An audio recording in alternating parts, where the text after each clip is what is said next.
What was your first car, Brad? That I ever drove? Yeah. What'd you learn to drive on? Oh, God, what year was it? It was a Ford Taurus station wagon. Classic. It was a Ford Taurus station wagon, 90, oh gosh. Probably an 80 something, No, 91, it was an early 92? 90s. It was like a 91, 92. We had one of those when I was a kid. It was like a beige.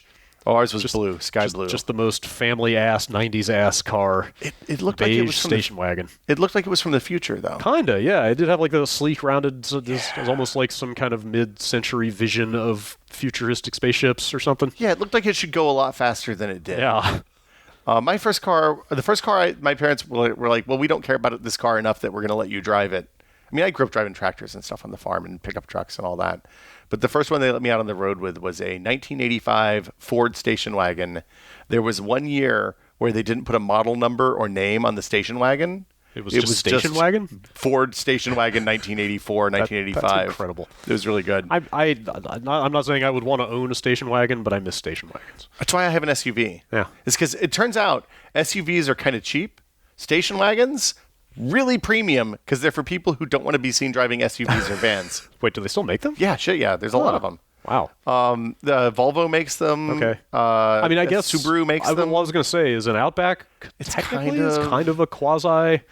Gina would tell you that one of them, either the Forester or the Outback, is a station wagon. The other one's an SUV. I can't tell the difference. The Outback is like when two extremely different breeds of dog get together and have puppies. But like one's really tall and one's really small. One you get like really a dog short. with like a massive torso and tiny little legs. Yeah. Like the Outback is like half station wagon, it's the half Corgi SUV. of cars. The Corgi of Cars.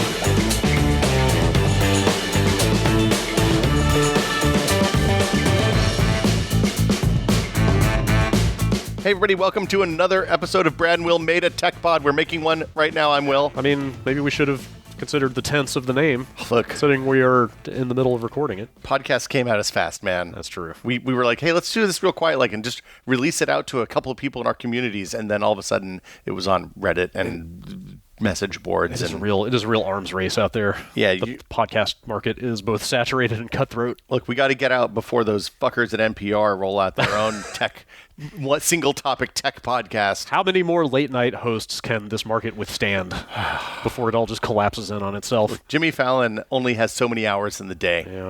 Yeah. So this week, I don't think we have any housekeeping. No. Housekeeping belongs at the end. Okay, housekeeping. Maybe we'll think of some by then. But let's move on to the topic at hand. We're going to talk about autonomy. Autonomy. Is that a good idea? But, that seems dangerous. Look, do you believe in free will? Oh man, do humans have free will, or is everything predestined? Predestined. Got it, bro.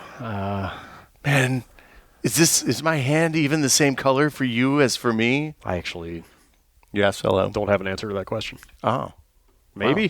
Wow. Okay, maybe less so. I feel like as I get less in free will, the older I get. Yeah, I was going to say the older I get, the less I believe in free will. The less I wonder if I or anyone else has any actual agency in the conduct of their affairs. I'm different. I think that we all have agency, but I just don't think it matters because the universe is going to push us in the direction it wants to anyway. Boy, this is really far afield of where this podcast is supposed to go, but I actually agree with you. But we were going to talk about autonomous cars. Yes, specifically today. They don't have free will. I guess not. No, they're just a series of algorithms working together in unison, presumably to make your vehicle go where you want it to go. I don't know. Did you read that Stephen King story, Trucks? No, but I read Christine. Is it the same thing? Kind of. What's your favorite Stephen King? Are you a Stephen King guy? I like his short stories a lot. Oh, yeah. The collections are good. Oh, yeah. The first 2-3 collections are amazing. Nightmares and Dreamscapes. Yeah. Skeleton Crew. Yeah. I've only read like 2 of his actual novels, though. The Stand's pretty good. A little verbose.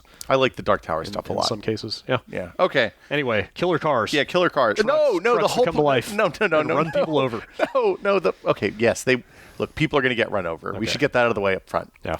Well, I think the difference there is in the Stephen King story, it's malicious. In the real world, it's just indifferent. I mean, yeah. So, okay, we're jumping right into the deep end here. Yeah. But the upshot is, I looked up some stats for this before we started. Okay.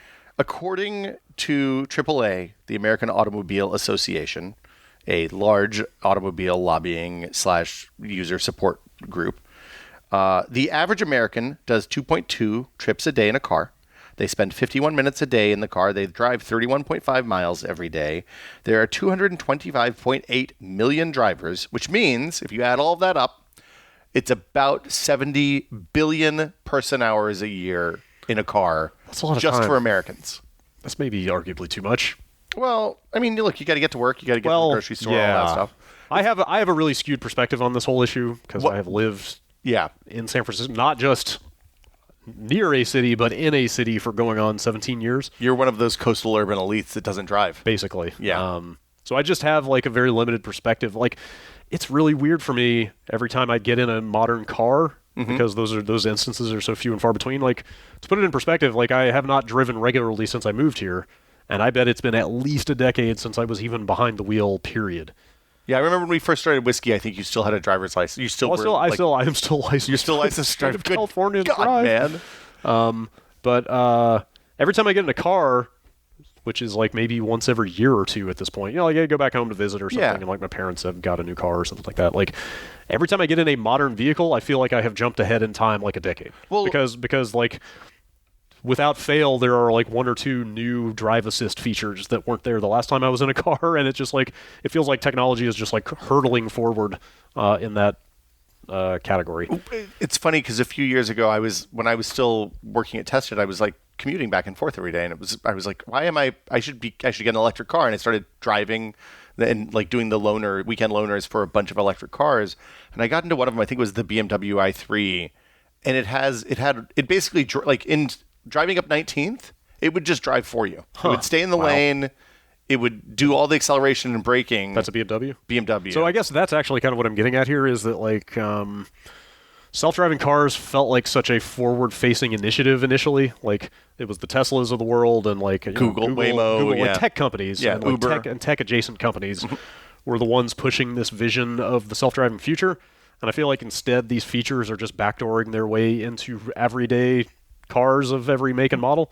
I mean, the driving part of cars it's like starting with adaptive cruise control, which uses either cameras or radar to tell how far away you are from the car in front of you on the freeway. Like, that was the beginning of this. And that's 10, 15 right? years ago. Yeah. Like Cadillac had it years and years ago, as I recall.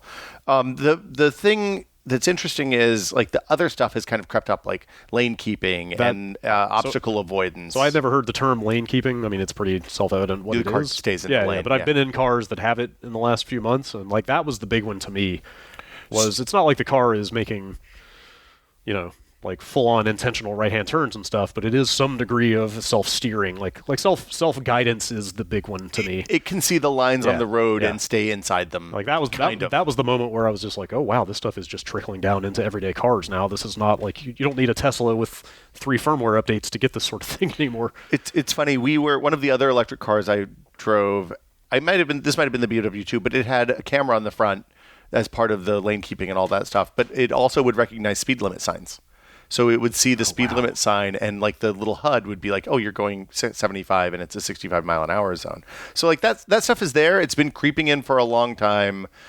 But like, to me, self-driving car means like the Audi of the future from iRobot, where he just gets in and there's no wheel. Full on like lack of human intervention. Like there's a chair, you buckle yourself in, you there's a doodle around on your phone. Yeah, there's a big TV in the car, and you just get in and watch TV. While you're hardcore pornography the entire time you're driving to work. Your invisible robotic chauffeur just takes you where you're going. We're not there yet, obviously. Although, I mean, like in test cases, people have gotten close. The stuff that Waymo was doing with that bubble car that they're not making anymore. Is Waymo the one that Google bought? Waymo is what is Google's self-driving car. I mean, remember, Google is now Alphabet, and Waymo is the W. Okay. Which is the self-driving car part of. Wait, is that how they're actually running Alphabet? They're like attempting it's unclear if they're create 26 subsidiaries, one with each. That's very. Is that where they're going? Super villain. It's from Sergey Brin's secret volcano lair. Do you know alphabetic evil? No, they took that out. That's good. Yes, I know. That's a thing of the past. So, first off, apologies for only using American data for this. We are one of the larger car driving populaces, so it was the easiest place to go for this. I can't help but pointing out that you were wearing a shirt with a Muni train on it right now. I am. Just for a little bit of... The artist is Amos Goldbaum. A little bit of irony for you there. Yeah, he sells shirts all over the Bay Area. He's great. Love him. American driving stats, we did that. Here's the thing. 40,000 people a year die in car accidents in the U.S. Yeah. There's another 4.5 million that are seriously injured. And the definition of seriously injured is a little bit unclear, but I assume it seems like it means a visit to the hospital. I mean, it is a leading cause of death, right? It is. Like, I'm sure it's not. It's like heart disease. I was going to say it's not in the realm of heart disease and cancer. It's one of the... accidental death. In terms of accidental death, it's very high. Yeah. It's more than 1% of the population are in a serious car accident every year, which is a lot. Horrifying. 6,000 pedestrians are killed each year. Yeah, so even before we got together to do this, I had seen somewhere recently that number is climbing quite a bit. Both of those numbers are climbing. And for whatever reason, just in the last year or two, I have really started living in fear as I walk around downtown. Well, I mean, downtown especially, downtown San Francisco is a terrifying place for pedestrians because people don't pay attention. Yeah. The pedestrians, look, there's a lot of people on both, I'm going to get shit from the audience for this, but there's people on both sides that are at fault because in downtown San Francisco, people jaywalk like crazy. Mm-hmm. And don't respect the hey, stop walking now signs so that people can turn right. Yeah. And that makes the people turn right crazy, which it's not ever right for them to smash into somebody. But everybody, the whole situation's rife for fail. Anyway, it's a bad situation. But I mean, I am a stringent follower of kind of pedestrian standards and legal requirements, and I still live in fear constantly just because there's so much chaos. People are crazy. Yeah. So the National Safety Council, who's been tracking this since the 1920s, vehicle safety stuff since the 1920s, said that the numbers have generally been increasing since the Great Recession, which was 2007, 2008, 2009, presumably due to driver behavior, but this is a correlation, not necessarily a thing. They specifically cited distracted and drowsy driving and said that maybe the opioid epidemic is contributing as well. Okay. I have to imagine texting while driving is a big part of that. Distracted texting. Or I guess texting that falls under distracted. Like sure. Dicking around with your phone when you should be paying attention to the road is killing people. Another thing that came to mind is the rise of rideshare stuff. I would imagine, there are a lot of kind of not fully professional drivers out there trying to get places very quickly now. Yeah. I have no data to back that up, but I have seen statistics that traffic congestion in cities has gotten dramatically worse due to rideshare. Like people double parking waiting for a pickup and stuff like that. Oh, yeah. I see. Perennial. You can't drive down Valencia anymore. I see Uber drivers parked in bus stop lanes at bus stops all the time now. It's an interesting problem. The point is, self-driving cars don't have to be better. They don't have to be perfect to be better, to be good, to be a good thing in terms of safety. In terms of safety and human cost of driving. Yeah. I guess I agree with you in terms of cold hard statistics. I do think that I would just guess that the public has a very low tolerance for automated cars killing people, though. I don't think it's going to take too many more of those for people to really turn against the idea kind of wholesale. I mean, you say that, but you look at the number of millions of miles driven by, at this, well, we'll get into the levels and stuff in a minute. That's where it gets weird. So far, most of the self-driving related fatalities have been related to the assistance technology. So lane keeping failing, obstacle avoidance failing, stuff like that. Yeah, I was trying to resist earlier when you were talking about the stop sign identification. Yeah. I know that's probably a later in the show topic, but my immediate question is hey, what happens when that is misidentified or when it right chooses the wrong choice for what it thinks the shape is, or you know what I mean? It feels like that maybe is a little bit of a rigid system that isn't necessarily adapted to changing road conditions. Well, so they were looking at it was recognizing speed limits, not stop signs. So it was actually like identifying the number and adjusting. It was seeing. I mean, that it's an easy visual number. Nice the lights reflect back. High contrast, easy to parse. It's an interesting this. A lot of people we talked about self-driving cars a lot on This Is Only a Test back in 2013, 2014 when Waymo was starting to demo their cars and that was probably the height of the optimism around it, right? Definitely was the peak kind of Silicon Valley narrative, wave of the future. This is how it's going to be in 5 years. We're going to run everything. When Elon Musk rolled out the Model S and was look, this is going to be a complete Tier 5 self-driving car in whatever time frame. So were they talking in terms of those levels even back then? Has that been? I feel because today when you coming up here to record this was the first time I have ever heard it classified that way. But has that been around for a while? So that's SAE, which is, I think, the Standards of Automotive Excellence or something. It's one of the organization bodies. It's the same people that decide that all oil filters consortiums should work the same way. Here we go again. But yeah, they've established 5 levels. We can just jump ahead to that because I think that might be useful for helping contextualize this stuff. And the idea here is, like, this is a little bit off of the beaten path for our normal format because this is a huge topic and there's a lot to get into, but we thought maybe a survey level, kind of slightly deeper than an overview, but like setting the stage for future conversations about this stuff. So levels of automation according to SAE. Level 0 is no automation. That's just meat behind the wheel. That's what I do every day. Well, so...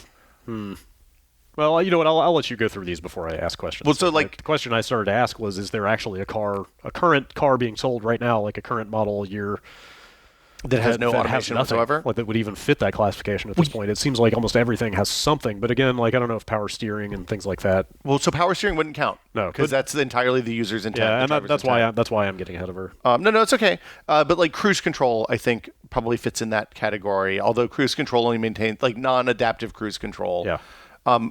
Most cars, even the ones that are loaded up with all this stuff today, you can turn that off if you want. So, like, if you think about it, you buy a Volvo that has all their adaptive cruise control and object avoidance and all of their safety stuff. You can still turn off all of that stuff and drive it just like I would a 1985 Ford Ranger, which was the first car I ever bought. Right, manual transmission. Yeah. I did not learn on a manual transmission, but then I had to drive one regularly a few years later, and it really made me wish I had learned on one to begin with. I got rid of my manual transmission when I moved to San Francisco for fairly obvious reasons, because the hills here would have killed me. Yeah, it was the last car I drove regularly was a 5-speed 94 Civic. Yeah. And when I moved out here, gone. Yeah. Well, I never thought about bringing it to begin with, but when I got here and saw the hills and the way that you had to start from a stop on a full-on 45-degree incline. Yeah, no, thank you. Just, oh my God. Sidewalks with stairs. Burn out your transmission. So you burn the clutch. Or the clutch, yeah. Okay, so level 0 is no automation. The human behind the wheel is entirely responsible for everything about the car. Level 1 is some driver assistance.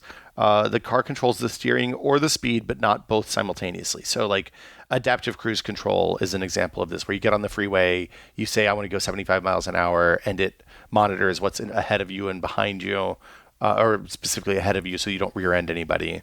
But it can't change lanes to pass a slow-moving car in your current lane. Is this just a matter of classification that these are that you can't have both of those and be level 1? Like, there's nothing mutually exclusive. I don't know about that. About, say, lane keeping and adaptive cruise. Right? I think that's more. They're just saying if you have more than one of those, then you ascend. Then you ascend to the next level. 2. Yeah. Okay. Exactly. So the driver's responsible for everything, takes over if the system fails to act. So, like, if the car doesn't recognize that there's another car in front of you, the radar doesn't work for whatever reason, the driver's responsible for taking over. A lot of this is a mixture of what the car's capable of and where the driver's responsible. That's the thing that's interesting about this whole kind of framework for thinking about this. And I assume in those situations the driver's got pretty much split second override control. Like it's as with cruise it's as simple as the flick of a wrist or tapping the brake or something to disengage that stuff, right? Yeah, so with cruise control, if you tap the brake, the cruise control turns off, right? Or pauses, basically. If you're doing lane keeping and you bump the lane, do the lane change signal, the half up, half down, then it'll let you pull. Then it stops pushing the car back into the lane if you're pushing against it. Or in some cars, if you push against the lane keeping enough, then it's like, oh, you want to change lanes or do something. I'll back off. That sounds a little unsettling to me. Maybe that's fucked up. Okay, so it's not. I don't like it. Like I was gonna say, maybe this is just me again, not having driven a car for ages, but turning off the cruise control feels pretty natural. Like it's not a big deal, but I feel like the second that you feel the wheel fighting against it's not a good feeling. Your desire to move it in a certain direction, no. Okay. So I drive back and forth to LA fairly often, and I usually don't want to put miles on my old beater cars to do that. So I will rent a car. And often I get Hyundais or Nissans or whatever from Enterprise that have lane keeping and the more advanced self-driving stuff, and it's always jarring. It is if it's I found the later model Nissan stuff is pretty good. Like I actually trust it driving down 5, which is one of the most profoundly boring stretches of highway you can drive on in North America. Very flat and straight. And lots of cow. Lots of cows. But yeah, that feeling of the wheel pushing back when you're trying to get out of the lane is challenging. I feel like there's probably just kind of a very momentary kind of feeling in the pit of your stomach, right? Of like, oh, this thing is not obeying what I wanted to do, and then your conscious brain takes over, and you're like, oh, I just have to push enough to disengage. I think you get past that part pretty quickly. It's just the bigger problem is when it misreads the lane, or like when you reach a place where the road's splitting and it's trying to go the wrong way and you're fighting against it. That sounds horrifying. It releases. But I haven't spent enough time with those cars to be confident in like how they behave in those circumstances. And I don't think, honestly, it's like being around a wild animal, right? It's like having a little kid around a dog. You don't know how the car is going to react to an unexpected stimuli. In the same way you don't know how a dog's going to react to a 2-year-old yanking its tail. I was going to say, like, when you're driving, maybe a little less so when you're on a flat, straight road like that, but like your sensory perception is already kind of saturated, right? You're already having to pay attention to everything around you at a kind of a heightened degree. Yeah. So adding another layer of things you need to worry about, like adding the potential for the car to do something it shouldn't, and you having to watch out for that and correct it, seems maybe like more trouble than it's worth. So the question is your inattentiveness while you're driving down the boring ass road more dangerous, or is the 1 in a million times that the car messes up more dangerous? Well, if the and you not paying attention, statistical rate of failure is that low, then I don't know what I'm pulling an arbitrary number. Yeah. But we are at a point where there have been millions and millions of miles driven with Tesla's autopilot stuff on. Oh, really? I didn't know it was that widespread yet. He talks about it on Twitter all the time. I'm sure he does. Yeah, anyway. But okay, so the point with level 1 is driver assistance, steering or speed, but not both, and the driver is still responsible for everything. Takes over the moment that the system fails to act. Right. Level 2 is partial automation, so the car can steer, accelerate, and brake in certain circumstances, but the driver is still responsible for moment-by-moment strategic, tactical decisions like stop signs and traffic lights, changing lanes, avoiding obstacles and other dangers. And this is where kind of the modern autopilot, like the Tesla autopilot, Audi's, Cadillac Super Cruise and stuff like that This is where the current Tesla stuff tops out? This is where we're at as of like 6 months ago. That's what's on the road right now? Pretty much, wow. yeah. Okay. So I thought it was higher than that. So this will change lanes. Yeah. The tactical decision of changing lanes seems to be amorphous. But like on the freeway, your Tesla will change lanes to pass somebody that's going too slow if the left lane's clear or whatever. Okay. Usually you have to keep your hand on the wheel in order to keep this activated. So like you have to pretend you're paying attention even though probably people don't pay attention. Level 3 is what they call conditional automation. This means that the difference between 2 and 3 is that the car isn't keeping track of the environment so much. Level 3, the car is tracking the environment. So if a pedestrian walks in front of the car, it will realize it's a pedestrian and know that the pedestrian is going to step out in front of the traffic. So when you say environment, you basically mean sort of shape recognition around the car? I mean the space. If you're going 45 miles an hour, you have 45 feet to stop. So It's the space that you require. The car has to be aware of the space around it in order to stop and avoid hitting something. Okay, well, what I mean is it just limited to obstacles, or would it be able to realize that it's raining and that the pavement is going to be more slippery? And that is a very good question. And it needs more time to slow down than if it was dry. Yeah, I don't. I assume in level 3 we're just talking about that. I don't think we get into navigating weather until we get further down the. That was my assumption. I just wanted to make sure. The thing I read about these SAE levels didn't mention weather until you get much further down the path. But I think that does illustrate the point, though, that the driving well and safely is much more complex than just saying, "Hey, there's a deer in the road in front of me." Like there are other factors there that. Well, it's more than saying just there's a thing in the road. Right, that's what I mean. Right, like if you look at what the LiDAR gives you back, it's just like, hey, there's something that's 3 feet tall in the road. Right. Is it a kid? Is it a deer? Is it a cone that one of those big barrels that got blown into the thing? Is it safe to hit? Probably no. At level 3, the car manages most aspects of driving and monitors the environment. The driver is prompted when the car reaches a situation it doesn't understand, but it's more of a strategic choice. So it's like if it can't read the intersection and needs to know, do I take, for example, the I-5 Grapevine split. When you come out of I-5, you go towards Bakersfield. Usually staying right makes you take the exit, and staying on the left makes you enter. The signage is bad. Human drivers mess this up. I did it last time I drove back from LA. I've made that drive dozens of times.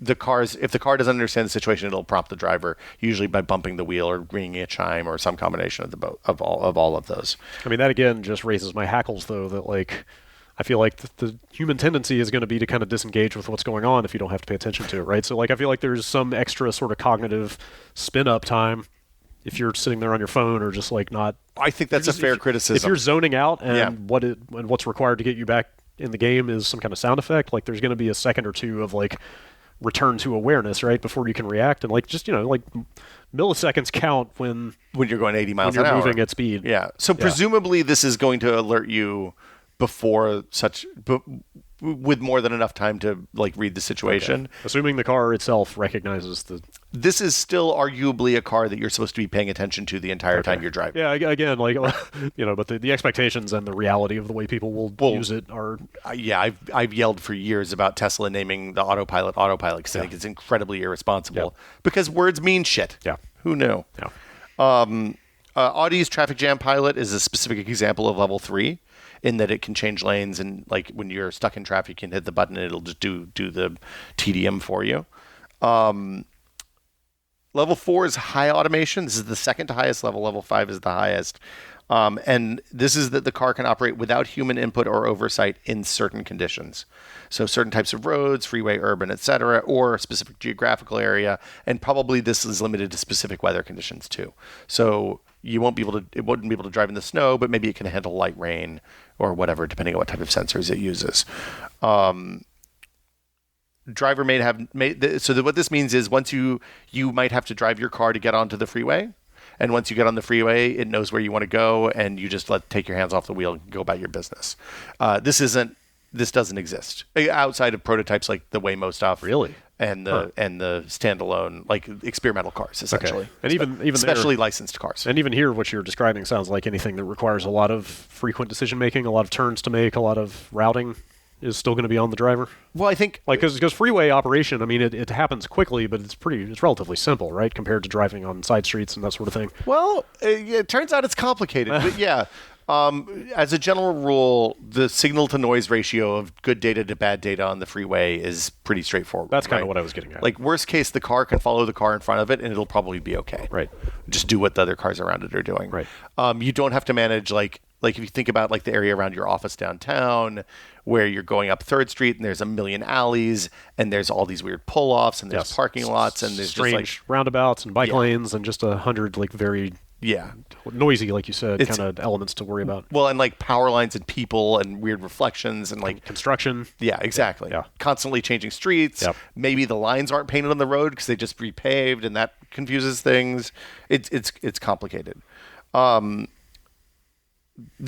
two modes for this are like limited use rideshare type situation where the car just knows the area that you're in, like it knows San Francisco super well and isn't allowed to operate outside of San Francisco, but it's good inside the city limits. Or alternately, like a personally owned car that once you get on the freeway, you don't have to pay attention. So if you like want to go to Portland, you get in the car, put it on the freeway, and just lay down and go to sleep, which sounds terrific. I'm there for that. Okay. Look. Then the last one is 5 is full automation, which means it can basically operate in any condition that a human driver can, regardless of weather or geography. And the example I saw for this was that Waymo has converted a bunch of those Chrysler Pacificas, the hybrid ones, to serve as a test bed for that kind of driving. Okay, so is this off the drawing board yet? Level 5? Those are they even testing? They're doing the work to make those real now. I see. Okay. But there's some question as to whether the timing on that, whether we even have the technology needed to do that. The little bit of Googling I did about level 5 automation before this suggested that it is a very long way off. The things that I have read lead me to believe that anybody that's saying there's level 5 automation coming in the next, say, any determinate period of time is maybe blowing smoke. Okay. And, like, the biggest question that comes to mind for me with these higher tiers is whether these are the sort of thing that are only feasible if every car is similarly equipped. So that's part of the challenge of level 5 is that presumably the early phases of level 5 is that we'll have either right now they have to operate with other cars because there's a bazillion, 70 billion person hours. Right, and that's where it seems like most of the danger comes from, is that robotic cars have to compete, or not compete, but coexist with unpredictable and fallible human drivers. Like, if every car on the road had the exact same robotic algorithms running it, then I feel like you could have some expectation. Oh, that's a terrible idea. Because then what if that algorithm has a failure point? And they all fail the same way. Sure. I mean, like, they all get hacked. Let's say the system is robust and fairly trustworthy at a point. So blockchain is what you're saying. Yeah. With exactly. the robotic cars are going to be on the blockchain. Just leave your car idling all night to mine cryptocurrency. No, that's a terrible. I'm going to sit in the garage and watch it to make sure it's okay. That's safe, right? Man, sitting in the garage with a running car.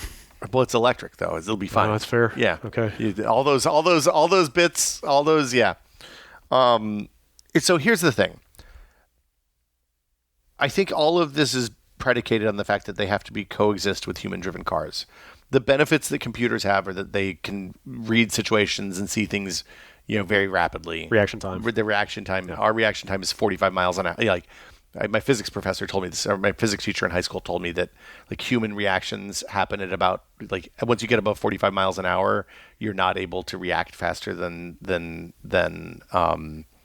your reaction speeds are slower than the speed at which things will happen to you. Okay. Yeah. I don't know if that's true or not, but it sounds good. What is the kind of common consensus on human reaction time? Isn't it like a second and a half to go from perceiving something to being able to cognitively process and react? I feel like it's got to be faster than that, right? Think? I mean, you can catch a ball. Well, but I mean, I think and we're getting into cognitive territory that we're probably unequipped to exist or to throw something at you to discuss here. But I'm sure there are conscious versus subconscious reactions, right? There are lizard brain. There's reflexes and survival reflexes that happen much faster than having to process sort of multiple variables and come up with a. So I would bet that if you we could do an experiment with this. I bet if you put you and I in a driving simulator, I bet my reactions are faster than yours, even though I'm older than you. Just because I drive on the reg and you haven't in a long time. Yeah, I would believe that. But I mean, I guess driving stimuli. What I'm getting at is think about. I mean, I guess catching the baseball flying at your face is a good example. But think about how often you have reacted to things before you even consciously processed what it was you were reacting to. Catching something or dropping something and like the drop and catch it with the same hand on the way down. That's always a good one. It's back in your hand before you fully integrated the idea that you dropped it in the first place, right? Yeah, it's funny. I always feel like I think about that, but maybe I'm just post coming. This is a cognitive science question. Yeah, this is weird. Treading into dangerous territory here. But so the point is, though, all the cars have to do is be safer than your average distracted driver who's changing Spotify while they're trying to change 6 lanes across the freeway. Sure. And we're better off as a whole. Like fatality and injury numbers go down? Yeah, if fatality and injury... just to be clear, since the introduction of the smartphone in 2007, fatality and injury numbers have been increasing until 2018 when it kind of leveled off for the first time. Yeah. Also, coincidentally, we started the Hey, Don't Drive Distracted campaigns in 2017 maybe? So maybe that stuff's finally working. It's unclear... I think when we started talking about self-driving cars not 8 years ago, I was thinking about it in terms of these things can never kill people. But when you talk to the people who are writing the code for these things and who are figuring it out, people die in cars, it's going to happen. There's going to be situations where somebody's going to die. Yeah. And the point is that we want to minimize those. Sure. Again, to reiterate though, I do feel like the public is going to have a pretty low tolerance for machines doing that. I mean, look, there's always going to be some Luddite in the middle of the country. Yeah. I think you're right. I sincerely think it is easy as human beings to other automated technology and see it as kind of an external threat, as opposed to people identify with human error because they are themselves human and also make errors. Yeah. Well, and there's remunerations when there's a human error too. Right. If I nail a pedestrian when I'm leaving here today. Yeah. then that's on. Oh, dude, I mean, like, Yeah. the ability of giant tech companies to escape liability, I feel like is a whole separate issue here. So yeah, that's a question we need to get an ethicist on for us. I want to know, like, if I'm driving my Volvo, if I have a Volvo that's self-driving and it tags somebody and it's in level 4, level 5, and I'm using it correctly, am I liable for that? Is Volvo liable for that? Is nobody liable for that? Right. Like, is this just it? Like, because if you think about it, as a society, we take on shared risk on the reg, right? We, like, when you get on an airplane, we're basically saying, hey, we assume that the airline is working in its best interest to keep this safe, and there'll be some sort of small settlement if there's a tragedy on the airline. But it's not like, it's not like if the airline does something negligent. It's not like, say, Boeing building 737 Maxes and making them defective by design. Yeah. That's another conversation. Yeah, Day, probably. there's a lot of conversations. But I mean, I feel like I think it was Uber, right, that had the fatality last year. Uber's had a couple of fatalities. The NTSB report on one of those fatalities just came out like in the last week or two. So like, it's been back in the headlines. This was the Volvo that they'd modified, hit a bicyclist, I think, right? Yes, that is right. Yeah. And what was the finding out of the thing? The report was I think it was basically not trained to identify shapes. I would have to double check what the. My understanding was that the Volvo collision avoidance stuff would have detected the bicyclist, and the Uber stuff didn't. That is. Yeah. Also, I hope the family of the deceased never hears that, because that is. I hope they sue the living shit out of Uber. That is really tough to hear. I mean, here's the thing. The thing about. So, one of the problems with Silicon Valley in general is the tendency to move fast and break things, which is great when you're talking about smartphone apps and word processors and stuff like that. When you get into a situation where you're talking about 70 billion person hours in a car every year, the potential for breaking things becomes really tragic. And this is the first example of that. Yeah. There have been a couple of Tesla autopilot fatalities that involved, like, some dumbass watching a movie on his laptop while he was supposed to be driving the car and stuff like that. Also tragic, but shouldn't, like, they are really fucking clear that you're supposed to be paying attention to behind the wheel. That was my first question, was how they messaged those features and what the safety expectations are to drivers. So it, like, you click, like, it's click-through license as always. But also, if you take your hands off the wheel for more than like 5 seconds, it starts shaking the wheel and making buzzing noises inside the car. Okay. And eventually it'll just stop. Okay. That's my understanding. That's okay. Those are more rigorous safety standards than I would have expected. But quite frankly, just to be clear, you can bypass all of these rigorous safety standards by just draping your left hand on the wheel while you have the laptop propped up with the right hand. Yeah. So, pros and cons. Yeah. It's more than anything else I think we've talked about on this podcast so far, this has the potential to kind of reshape society. Oh, yeah. Right? Because, like, you live in a world where you don't own a car. You take the bus to work on the reg. Mm-hmm. And I assume if you need a car, you Lyft or you do a on the spot, like, just to get somewhere quickly, or Lyft or Uber. But we also use Zipcar on occasion for like kind of Costco runs, shorter, like kind of personal stuff like that. Yeah. I feel like there are so many kind of topics that are going to be very relevant in the near future that kind of dovetail into this, right? Like, there's, like, kind of the power of Silicon Valley and the need to sort of rein in the boundaries of their tech advancement. There's, like, urban planning and how that might need to change around both population density and pollution and how that needs to be decreased. Like, there's a lot of stuff here. Well, and you look at like what London did with the exclusion. Like they have a car exclusion zone where you have to pay, I think, £20 or something to get in to drive your car into the downtown central urban area of London to relieve traffic congestion. Okay, I was going to ask if that was just a toll situation or if that was actually to bring about changes in traffic patterns. It sounds like the latter. It was like 15 years ago. They wanted it to be just cabs downtown instead of a million people trying to park, and it's worked really well. Okay, yeah, that's which again is the exact situation we have here now. But they have the benefit of having a really robust public transit system. Yeah, which we do not have. I mean, it's like, okay. Our buses are good. They're okay. They're but decent. A lot of, like, the problem we have in San Francisco is that where the population is densest out on the west side of town, it's mostly served by buses that run on streets, which are subject to traffic congestion, which sucks. Yeah. And then you have the wider problem in the greater Bay Area of stuff like BART not being expanded nearly as much as it should be. Yeah. We haven't. To rampant NIMBYism and so forth, but that's, again, it's If Bart comes, all of the undesirables will come, Brad. Nope. I've been watching it happen for... Yeah, they say the quiet part loud. As somebody who had to commute to north of the Golden Gate Bridge for a number of years. God, how did you even do that? I am very well acquainted with the people up there voting down BART expansion over and over. I forgot about that. We took the Golden Gate Transit bus. It was awful for me driving up 19th every day. Oh, man. Yeah. But at least I didn't have to take the Golden Gate Transit bus. Yeah, which only ran once an hour. Yeah. And stopped after... At 7 o'clock or something? 9 a.m. was the last one, I think. Yeah. I remember... And yes, stopped at 7 p.m. If you didn't get on that 7 p.m. bus you were boned to get home. Well, I would take you home. Occasionally. I took you and Vinny home on the reg. After you guys got there, yes. But the first couple of years, if you missed that bus... right. Was Jeff still in the city then, or was he up north? No, he's never been in the city. Oh, he's never been in the city. Ryan was not in the city then either. Okay. They were both up north. But if you missed that 7 p.m. bus, your 20-minute bus ride turned into like a 90-minute bus ride. Or a $100 cab ride, probably. It wasn't quite that much, but it was like 50. Well, okay, so that's kind of the overview.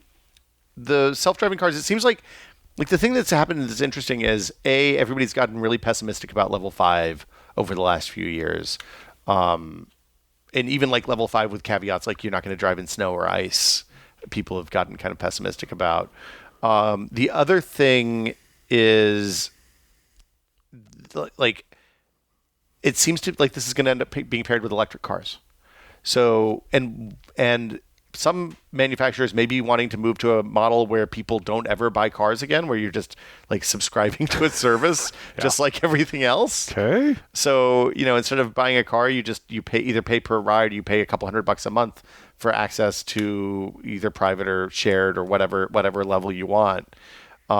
Which, I mean, frankly, like from an urban planning standpoint, I look around as I spent 20 minutes trying to park outside your apartment. How many people, how much of our urban space we spend parking cars? Like, yeah, let's build some shared lots where they can plug in and just have them driving around all the time. Because like my car sits in the driveway. I drive an average of 50 minutes a day, it says. So that means there's 23 hours and 10 minutes a day that's just sitting depreciating.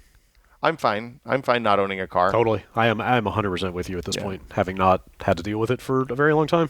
Well, but like what you're describing sounds even more like a blending of sort of traditional private car operation and ownership and public transit. Like I feel like you're actually talking about some kind of model where those two concepts just become one in some way. Well, I mean, obviously, like the public or private ownership of the system is a major factor there, but like. Yeah, do you want your landlord to own a bunch of cars that he's sending out in the world to carry people around? No, yeah, definitely not. I probably don't want that. I don't have a landlord, but that seems not great. Right. And at the same time, I also don't want Tesla and Ford to be doing that. So I don't know what I don't. But from an urban planning standpoint, it would be really nice to reclaim the space that we use on bazillions of cars. Absolutely. Also, I mean, we are talking about this from an incredibly like urban-centric perspective. And I grew up. Well, you did too. We both grew up in small-town America. So I know full well that more rural areas like this is a completely different conversation because the density is too low for this sort of thing to make sense. Well, and like the number of times I've driven my car in San Francisco off of a road or driveway or parking lot, I think I can count on one hand. In Tennessee, I grew up on a 15-acre farm. We like constantly driving through gates and driving through fields and stuff like that. Like those people who live places that are more rural, even suburban, probably aren't talking about self-driving cars anytime soon. I think maybe on interstates and freeways, but I think for people who are like suburban commuters, it's literally the same people that like electric cars are interesting for. You drive less than 50 miles a day. You spend a fair amount of time in the car. You're spending $4 a gallon on gas here in Northern California, $4.50 a gallon on gas. Like it makes a lot of sense to have a self-driving electric car.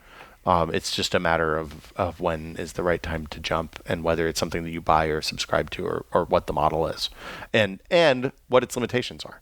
Does it drive you? Can it drive me to your office downtown, or is it only for going down to San Jose?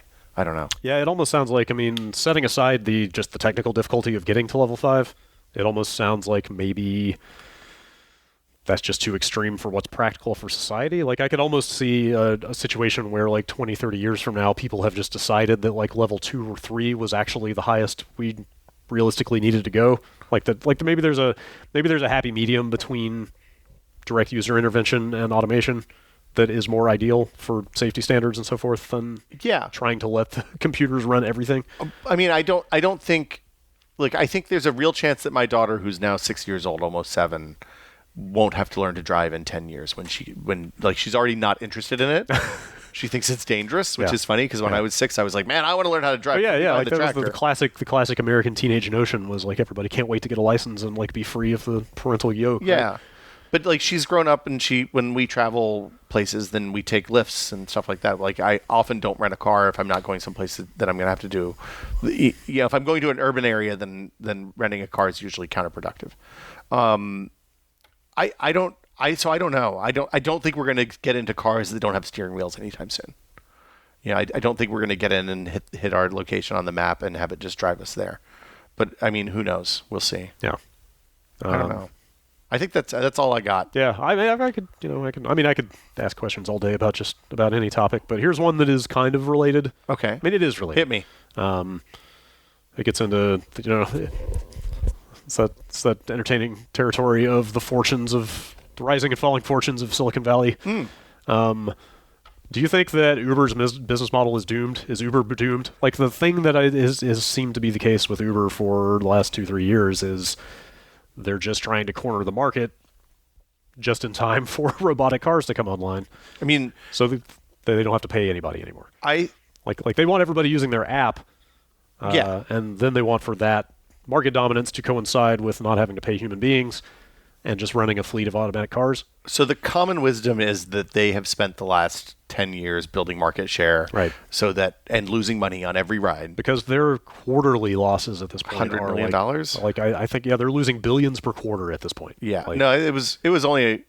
I can't remember. Oh no, it was. I saw the comparison I saw yesterday was Amtrak, which lost like $20 million last quarter, versus Uber, which lost almost $1 billion. I think. Yeah, maybe that's. Yeah, it was a lot. It's an astronomical amount. They're not going to make it, right? As this kind of glorious level 5 future keeps getting pushed further and further off, it just seems like that can't be sustained. Well, they don't need level 5; they need level 4. Oh, if you think about most of Uber. Most of those rideshare rides operate within a fairly fixed geographical area. Hang on. Okay. Let me refer back to my notes here. Yeah, because I thought level 4 still would need. I mean, anything that requires a human being to be sitting in the car ready to act is kind of undermine their. So 4 horrifying. 4 techno-dystopian future. But 4 can operate without human oversight in specific conditions. So I see. So as long as you're confining the geographical possible routes to like a very small road area, types. Well, I mean, a very small, but like San Francisco is 7 miles by 7 miles. Right. I think that fits. I see. I think they a few years ago they literally scooped up the entire Carnegie Mellon robotics department, like hired all the professors out in one fell swoop, more or less. Okay. I feel like pretty consistently, like Uber, and this has changed a little bit in recent time because they've almost completely overhauled the entire management structure. They had a reputation for just going in and breaking laws willy-nilly, which, like, if you're going up against established monopoly cab companies, that kind of makes that's okay. It's not great, but whatever. Yeah, the old cab medallion model. I looked terrible. Well. The problem with the cab... it seemed very good at keeping regulating the number of cars on the road. It regulated the number of cars on the road. That was the upside. It regulated the drivers in a way that we don't currently very well with rideshare.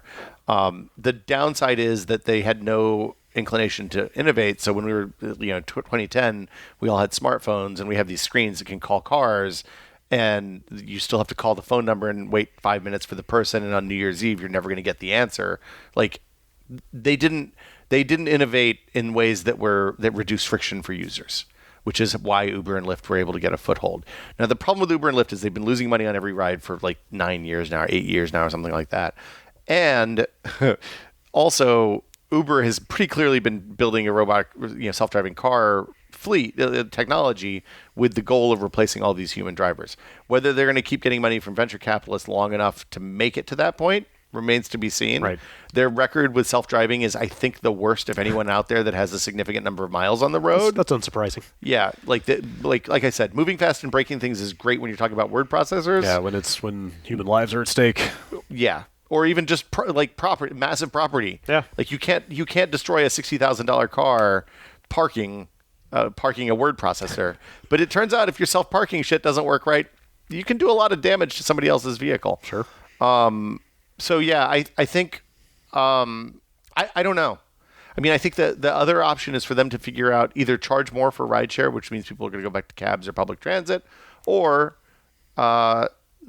figure out a way to pay their drivers less, which seems like it would be. I don't think that's an option at this point. Yeah, it's really bad already. So I don't know. I've talked to enough drivers of those services about what it's like working for those companies to feel confident that that's not an option. That's my favorite. Like, it's my favorite thing to ask them is like, because I didn't realize this until recently, but the Uber, the way they get paid is different in every region, like the rate they get paid per mile and all that stuff. So like if you're in Atlanta, you get paid differently than if you're in, say, Portland, which is a small, mostly compact urban area, versus Atlanta, which is super sprawled out and really huge. Specifically in terms of like the number of rides you need to do a month in order for them to cover the lease of your car or whatever. Anyway, it's it's a mess. I don't know what the answer is. I don't think Uber's a good company. No, I have felt that way for a very long time. I just use Lyft. Do you think? But just to be clear, if Uber didn't exist, we'd all think Lyft was a bad company too. I think. Oh yeah. Just slightly less bad than the worst one. Do you think? Let's say, like, does Uber reach a point where they're like cash poor and they can't continue their burn rate, but they've is their market share big enough now that some company, I don't know who it would be, somebody is going to swoop in and pick up the pieces and do something with that, right? I'm not saying that they're too big to fail at this point, but they do have enough of a user base that I feel like surely somebody, even if they were on their last legs, like somebody's going to want to come in and do something with that customer base they've built up, right? But I don't know what that is. I don't know that the customer base has as much value.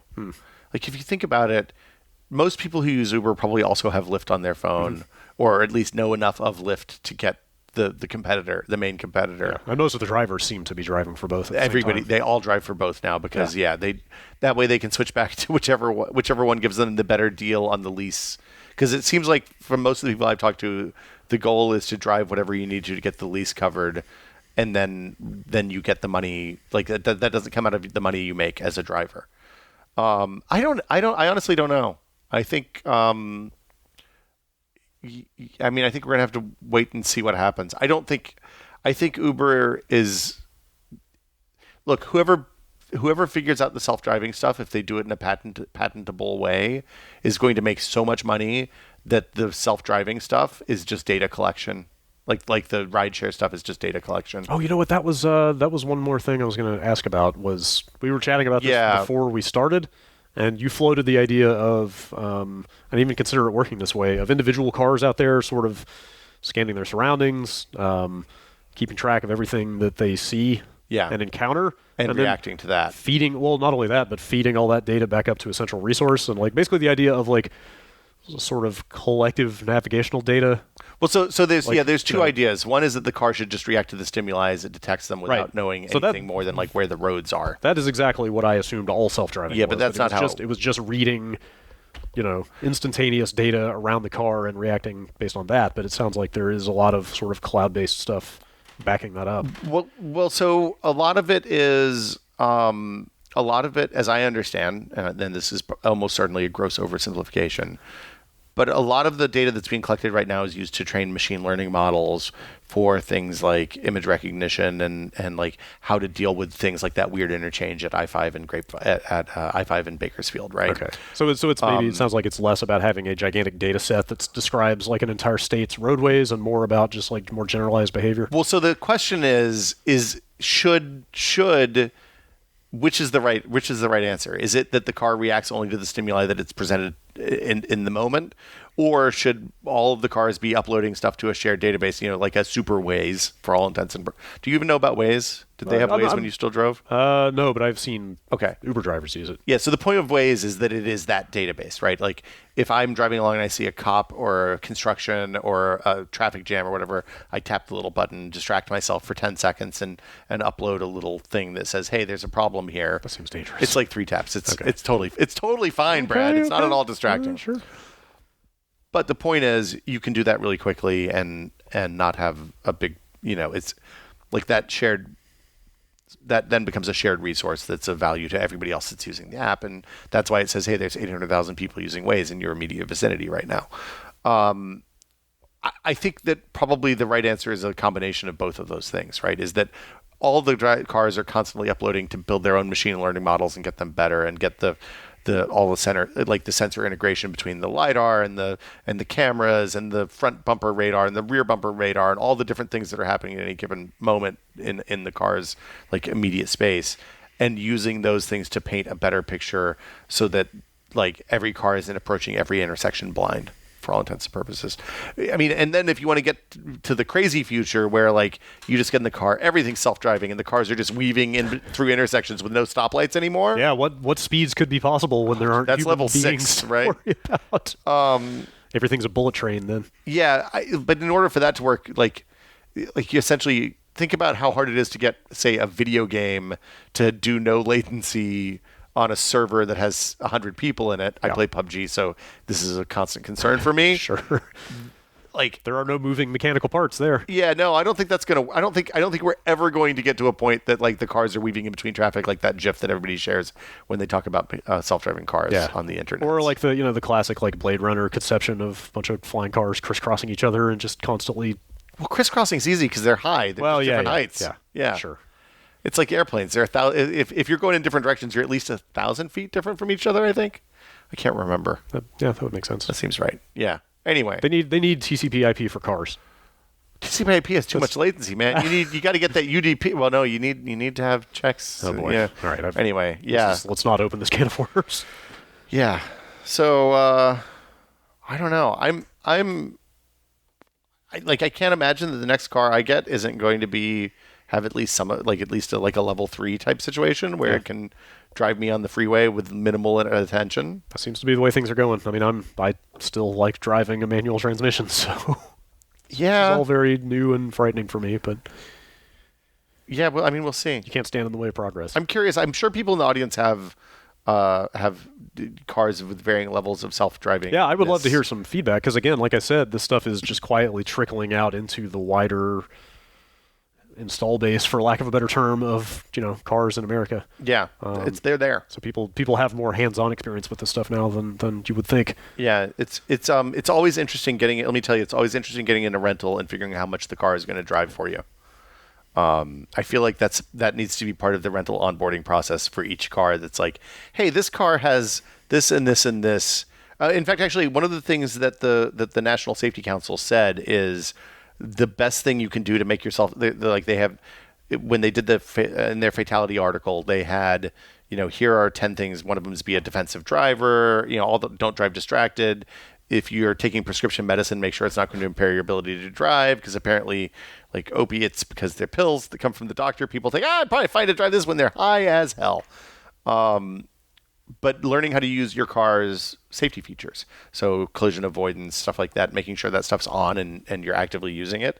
It turns out it doesn't work if you don't turn it on, so might as well turn it on. And it tends to make you safer than not having it on, I guess. That's all we can hope for. Yeah. I think that's it. Okay. Yeah. We're past time for questions, I think. Scary future out there on the road, but yeah, maybe it'll get better. Yeah. What do you think about what's not scary though, Brad? What's that?